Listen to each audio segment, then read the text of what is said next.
Bienvenidos de nuevo a este penúltimo programa de Escuela Sabática Viva con el tema del Evangelio de Juan. Aline, ¿esta semana has trabajado mucho? Sí, he trabajado mucho, pero me he puesto un poco triste esta semana porque me estoy dando cuenta de que nos quedan 2 encuentros, este y otro más, y ya está. Bueno, luego podemos hacer otros por nuestra cuenta. Pero lo que me alegra es que nos queda esto y que podemos acudir siempre a él. Así que yo sigo estando entusiasmada con Juan y con... Según uno va leyendo, ¿verdad? Y va repasando, aunque hay muchas ideas que se repiten, pero yo creo que es maravilloso porque se nos está quedando bien clavado en nuestra mente que Cristo es nuestro Salvador personal. Amén. Así es. Claudia, ¿tú querías empezar con la oración? Sí, claro.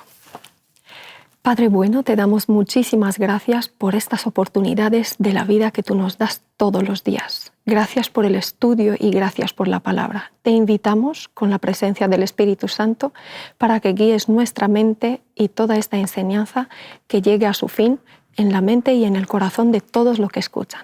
En nombre de Jesús. Amén. Amén. Amén.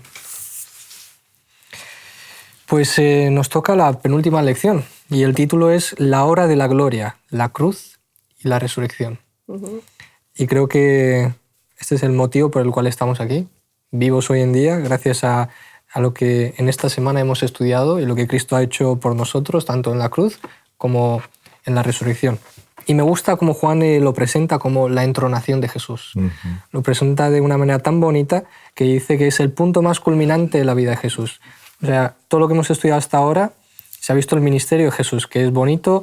Hemos visto a un Jesús que se ha implicado con la gente, que ha ayudado a personas enfermas, ha sanado, ha hecho un montón de milagros, ha intentado ayudar a los fariseos a comprender la verdad.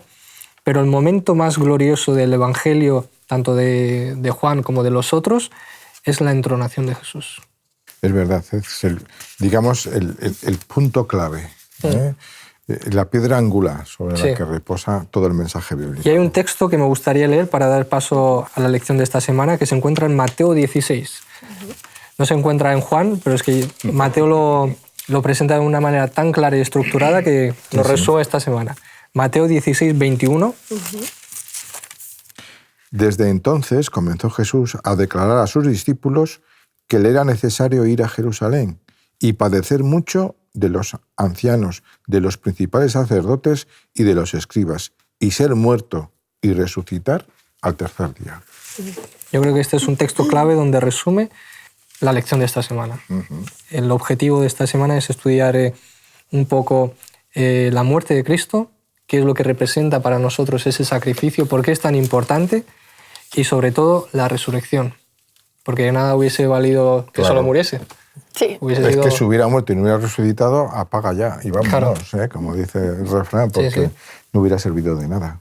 Y otra cosa que me gustaría resaltar, viendo este texto, me gusta que a Jesús no le coge por sorpresa. Jesús sabía lo que tocaba. Se esperaba. Sí. Jesús sabía lo que le tocaba, y no es que los fariseos le hicieron a Jesús una trampa con Judas ahí, que lo traicionó y tal, y lo cogieron por sorpresa y lo llevaron ante Pilato y lo crucificaron. No, Jesús sabía que eso iba a pasar y él se entregó. Es que a mí, aunque lo hemos leído muchas veces, ¿no? Pero es sorprendente cómo él sabe de dónde le van a venir los problemas y quién se los va a causar. No divaga, no dice el pueblo o la gente, no. Los escribas, los fariseos, los líderes religiosos.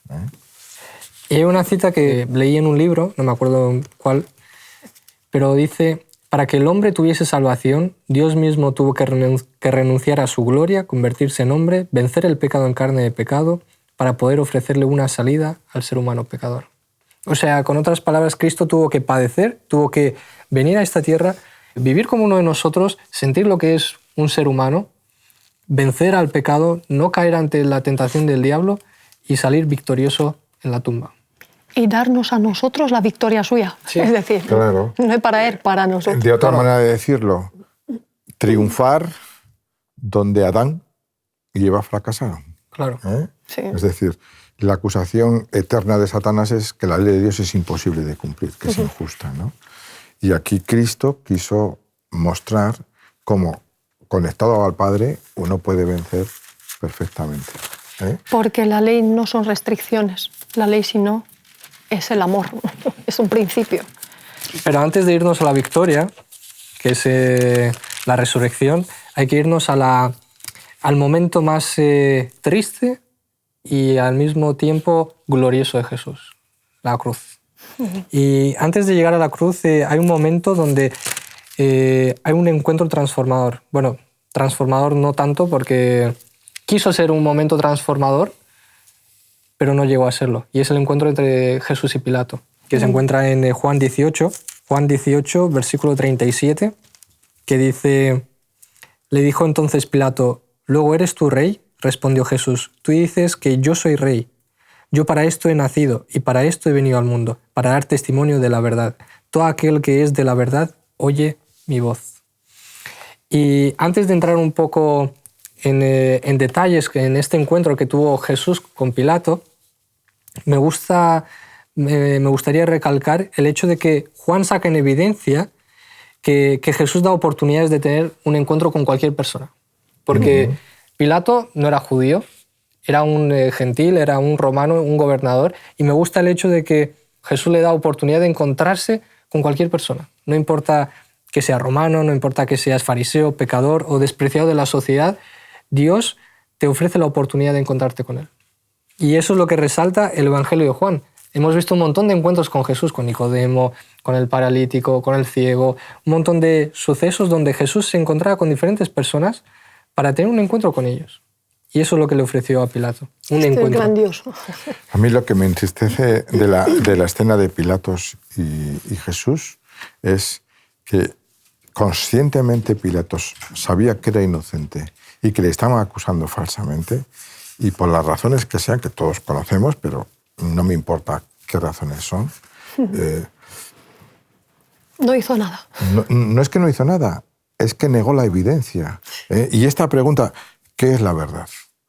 Claro. ¿Qué es la verdad? Cuando la tiene delante, cuando puede tener la posibilidad de aferrarse a ella, es triste porque muchas veces nosotros, con nuestra forma de vivir o de reaccionar frente a las situaciones que tenemos, estamos cayendo en el mismo error que Pilatos. Y nos salimos por la tangente, como Nicodemo se salió en su momento, o como muchos otros cuando se acercaron a Cristo, ¿no? Solamente cuando se rindieron es cuando Jesús pudo hacer el milagro en sus vidas. Yo, pensando en la verdad, porque es claro que todo el mundo busca una verdad, ¿no? ¿Y qué es la verdad? En realidad es el fundamento de la edificación humana. Si tú no tienes una verdad, ¿en qué edificas? Pero tanto es así que la lógica, la matemática, la filosofía, las más importantes áreas de la vida, la ciencia, pues abogan por la verdad, donde tienen que coincidir las afirmaciones con los hechos. Y esto es lo que Jesús hace. Coinciden sus afirmaciones con sus hechos. Y de hecho, si miras la palabra de Dios desde el principio hasta la llegada y vemos bajo nuestros ojos el cumplimiento de cada profecía, dices, con razón decía: yo soy el camino, la verdad y la vida. Pero fíjate, Claudia, que justamente la verdad lo que hace es sacarte de la oscuridad. La verdad está ligada a la luz. A la luz, exacto. Y cuando tú tienes la verdad, tienes luz, sales de las tinieblas. Y eso es lo que Jesús quería hacer con Pilato. Sí. Pilato, el ser un gobernador gentil, el ser un romano, no tenía conocimiento de la Biblia y tal. Él había escuchado de Jesús, había escuchado que Jesús hacía milagros y tal, pero no había tenido la oportunidad de tener ese encuentro con Jesús. Y Jesús le ofreció un momento para encontrarse con él. Le ofreció un momento para salir de esa oscuridad. Y yo creo que Jesús a cada uno nos ofrece una oportunidad de estar cara a cara con la verdad. Lo único que...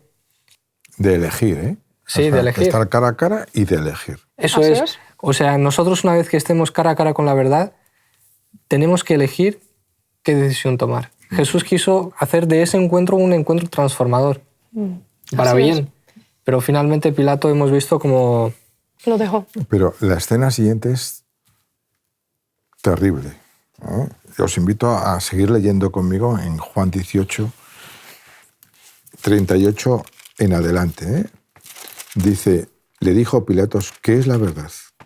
Y cuando hubo dicho esto, salió otra vez a los judíos y les dijo, yo no hallo en él ningún delito. Pero vosotros tenéis la costumbre de que os suelte uno en la Pascua. ¿Queréis, pues, que os suelte al rey de los judíos? Fijaos cómo responden. Entonces todos dieron voces de nuevo diciendo, no a este, sino a Barrabás. Y Barrabás era un ladrón. Es decir, Pilatos mal. Sí. Mal, ya hemos hablado. Pero, Sí. pero los judíos, los que estaban allá, ¿queréis que libere al rey de los judíos? No, a este no. Preferimos a Barrabás, que era un bandido, ¿no? En su odio por Jesús, decidieron Lo peor. salvar a un bandolero. Fíjate, estuve leyendo un poquito esta semana un comentario sobre quién era Barrabás.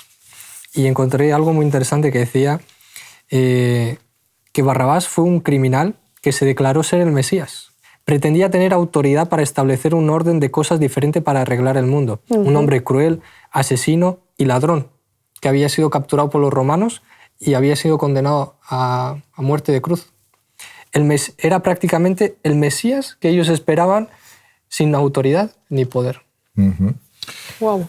Continuamos leyendo porque es que la escena se sigue, Sí. se sigue digamos, explicando a sí misma, ¿no? 19:1. Así que entonces tomó Pilato a Jesús y le azotó. Y los soldados entretejieron una corona de espinas y la pusieron sobre su cabeza y le vistieron con un manto de púrpura y le decían, «Salve, rey de los judíos», y le daban de bofetadas. Entonces Pilato salió otra vez y les dijo, «Mirad, os lo traigo fuera, para que entendáis que ningún delito hallo en él». Y salió Jesús llevando la corona de espinas y el manto de púrpura, y Pilato les dijo, «He aquí el hombre». Cuando le vieron los principales sacerdotes y los alguaciles, dieron voces diciendo, «Crucifícale, crucifícale». Pilatos les dijo, «Tomadle vosotros y crucificadle, porque yo no hallo en él delito». Es interesante. No hay en él delito, pero lo coge y lo azota. Pilato no era un ignorante, porque él cuando pregunta sobre la verdad era un romano. Estaban acostumbrados a la filosofía griega romana, que era una de las más reconocidas. Recordamos cómo estuvo expuesto Pablo y cómo expuso la palabra dentro de la élite de los conceptos filosóficos. Pero aún así, cuando pone la pregunta a la verdad, no se queda a esperar una respuesta. Y se queda en sí, tú no sabes que yo te puedo librar o te puedo tener. Él lo coge y lo azota, es decir, entra en su papel romano de pan y circo para que vean que él hace su papel, pero la conciencia no le dejaba. Yo no hallo en él, 3 veces dice, yo no encuentro en este hombre este razonamiento que vosotros Y yo creo que me saca queréis la dar. figura de Cristo con su corona de espinas sangrando. Qué terrible. Imaginaos ese manto viejo, púrpura, que de alguna manera simbolizaba que era el rey, ¿no? Sí. Y con el cartelito, rey de los Sí, judíos, sí. ¿no? Y lo llama rey. Sí, sí. ¿Quieres que libre al rey? No dice a y Jesús. Tanta inquina tenían los líderes religiosos a Jesús Sí. que prefieren decir que el único rey que tienen es el César. Cuando era lo que más odiaban. Terrible, sí. Fíjate, un detalle muy bonito, triste, Muy interesante. interesante, que dice Ellen White sobre el cartelito ese.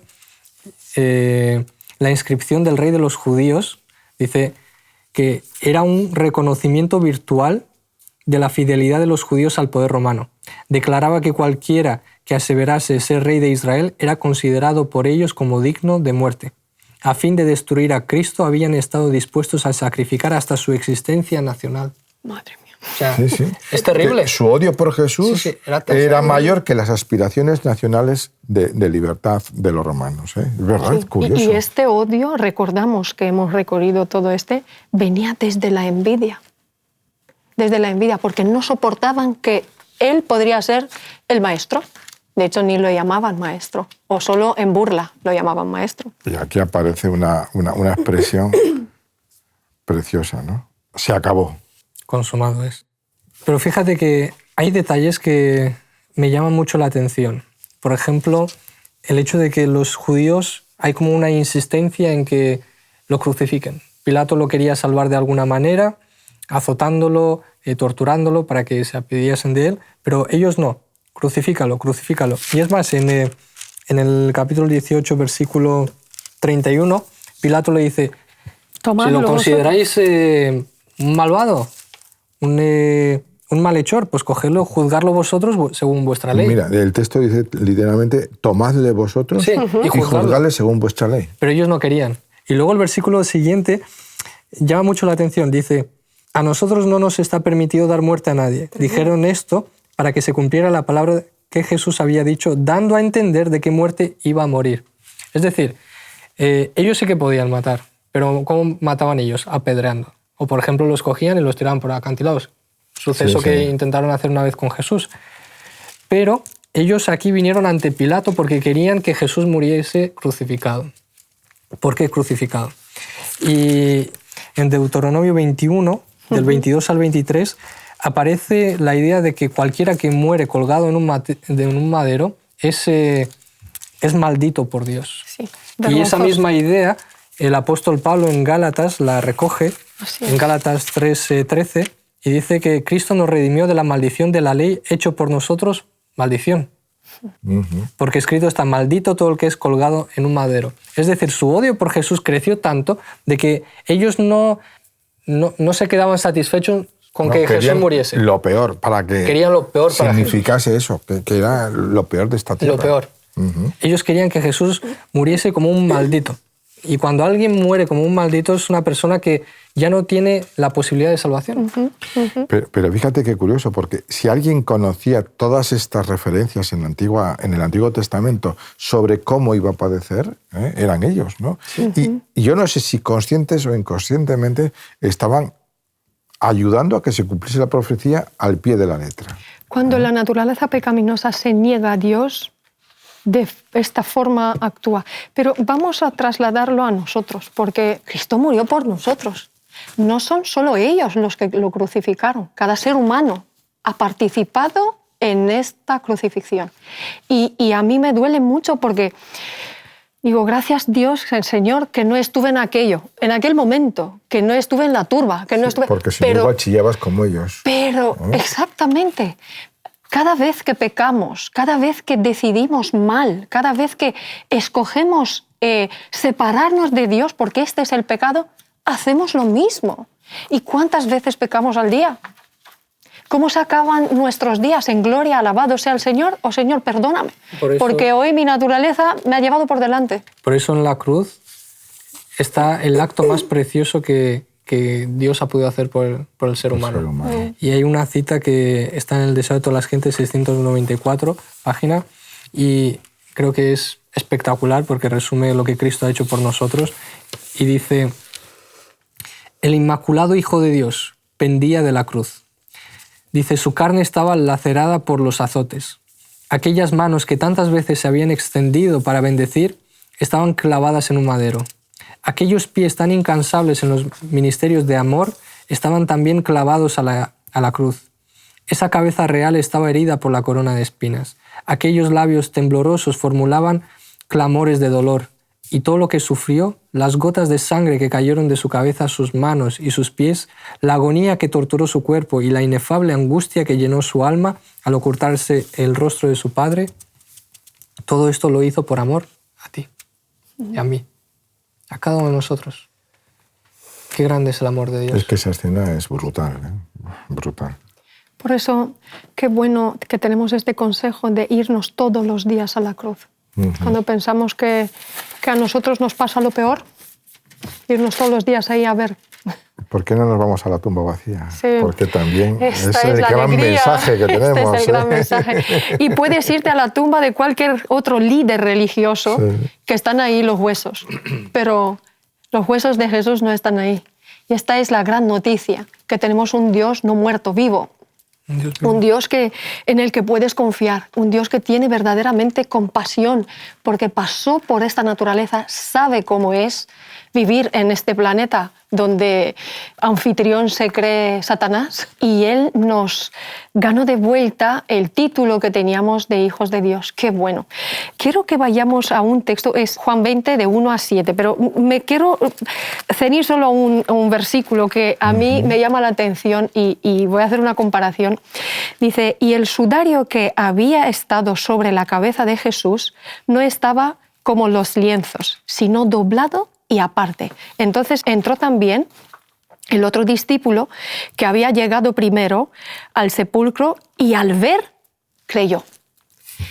Qué forma interesante, qué señales deja Jesús para que se reconociera que Él ha estado ahí y que Él ha hecho algo. Y mira, no es difícil de hacer esto porque nosotros comparamos. Yo si visito a mi hija, cuando llego a su casa empiezo a doblarle algunas cosas y me dice, mamá, has pasado por aquí, ¿verdad? Es tu forma de doblar las cosas. Es muy ordenada, pero es mi forma, ¿no? Y dice, lo has dejado a tu forma.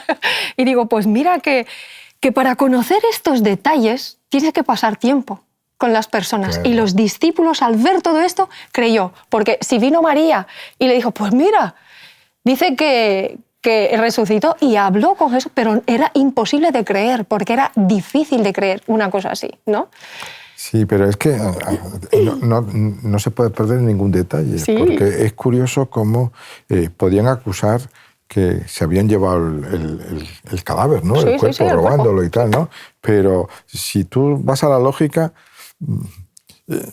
los ladrones de tumbas no se llevan los cadáveres, se llevan lo que tienen de valor los cadáveres. Los bienes, ¿no? Exacto. Por otra parte, los ladrones de tumbas no se paran a doblar y ordenar.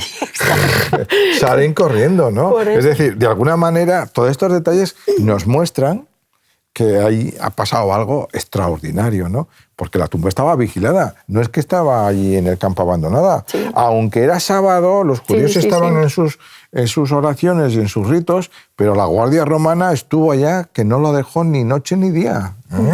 Y no solo la Guardia Romana, es más, Dios sabía de que los fariseos iban a hacer de las suyas y que iban a intentar engañar el mundo. Y aparte de esos detalles, hay un detalle en Mateo 27, versículos 52 y 53, donde dice que los sepulcros se abrieron y muchos cuerpos de santos que habían dormido se levantaron. Y después de que Jesús resucitó, dice que salieron de los sepulcros, entraron en la ciudad, santa ciudad y aparecieron a muchos. Es decir, que empezaron a dar testimonio de Jesús de que Él resucitó. Yo no sé quién habrá sido resucitado ahí, pero imagínate encontrarte con un abuelo o gente que ha muerto desde hace tiempo y tú los conocías. O con algún patriarca. ¿Quién sabe? Eso es curioso, sí. La siguiente escena también es preciosa, Preciosa. ¿no? La escena cuando van a la tumba la encuentran vacía, ¿no? Sobre todo la experiencia de María. Impresionante. Cuando está, que se queda totalmente desconsolada porque le han robado al cuerpo del maestro, ¿no? Sí. Y va a preguntar y llega a hablar con el mismo maestro, pero no está tan ofuscada que no pero lo dice reconoce, que lloraba, ¿no? con los ojos llorosos, lo ves tú muy bien. Estaba desesperada, me imagino yo, ¿no? Sí. Hasta que Jesús la llama por su nombre, María. Y es cuando ella reconoce el tono, la voz, y reconoce al maestro, ¿no? Sí. Y la respuesta es tan bonita, Raboni, maestro. Sí, hermosísimo. Lo que me impresiona es que Jesús no escoge mostrarse, porque muchos acusan la Biblia de machista. Y justamente Jesús se muestra a una mujer y a una que le sacó de lo peor de lo peor. Entonces, ¿cómo es Jesús? ¿Cómo sabe restaurar? ¿Cómo sabe tocar estos detalles tan finos? Estos no son posibles más que por amor. Pero fíjate que no solo en la resurrección, sino incluso cuando Él murió, habían solo mujeres alrededor. Sí. Solo mujeres y el hijo amado, Juan. Pero ahí dice el texto que está la María, su madre, María Magdalena. Y arregla la situación de su madre. Le dice a Juan que se encargue de su madre. El detalle que tiene con las mujeres. Sí. Impresionante. Pues estamos llegando ya casi al final. Sí. Bueno, Jesús ganó la victoria para nosotros. ¿Y qué hacemos con esta victoria? Porque en realidad es lo mejor de lo que se podría ganar. ¿Cómo respondemos a este acto de amor que Jesús hizo? Yo siempre cuando me imaginé a Jesús lo veo como un alargador, como un alargador que viene, aquí estoy, tiende mi mano, préndete de mi mano porque yo estoy prendido de mi Padre. Mi invitación es que no perdamos esta victoria, que la hagamos en nuestra vida real. Porque ¿de qué ha servido que Cristo padeció todo esto? Que se cumplieron todas las profecías si no hacemos caso a esto y perdemos la oportunidad de ser salvos. Esto es lo que a mí me queda como reflexión diaria y desde luego la quiero transmitir a cada persona con la que me encuentre. De verdad que sí. Sí. Mira, hay una cita preciosa de Elena de White en El deseo de todas las gentes, página 758, que dice que como conquistador plantó su estandarte en las alturas eternas. No hubo júbilo entre los ángeles, todo el cielo triunfó en la victoria del Salvador. Satanás fue derrotado y supo que su reino estaba perdido a partir de ese momento. Qué bueno. Cuando Cristo dijo, consumado es, Satanás dijo, se acabó. He perdido la batalla. Y cuando resucitó, tembló. Exacto, sí. Qué hermoso. Oye, muchas gracias Nada. por hacerme disfrutar del Evangelio en este ratito. A vos. Lo mismo Y digo. Invitamos de nuevo a todos los oyentes a que no faltéis a la última lección, que será ya el próximo sábado. Hasta pronto. Hasta pronto. Hasta pronto. Te invitamos a tener una experiencia más allá del sábado, convirtiendo tu unidad de acción en una iglesia hogar en donde la Biblia, la oración intercesora, la fraternidad y la testificación sean vuestro estilo de vida. Así experimentaremos un poder renovador en la iglesia y en el cumplimiento de la misión.